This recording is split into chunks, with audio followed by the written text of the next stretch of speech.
ஓம் சக்தி. ஓம் சக்தி. ஓம் சக்தி. ஆலயத்தில் இருக்கும்போது நீங்கள் எல்லோரும் ஒரு குடும்பம் போல ஒற்றுமையாக இருக்க வேண்டும். நீங்கள் எல்லோரும் ஆதிபராசக்தி குடும்பம் என்று மற்றவர்கள் மெச்சும்படி ஒற்றுமையாக இருக்க வேண்டும்.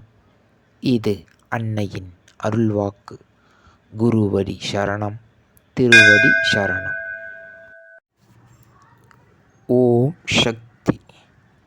சக்திகளே, உங்களுடைய கருத்துக்கள் மற்றும் அனுபவங்களை கீழ்க்காணும் மின்னஞ்சல் முகவரிக்கு வீடியோ வடிவிலோ ஆடியோ வடிவிலோ எங்களுக்கு அனுப்பவும்.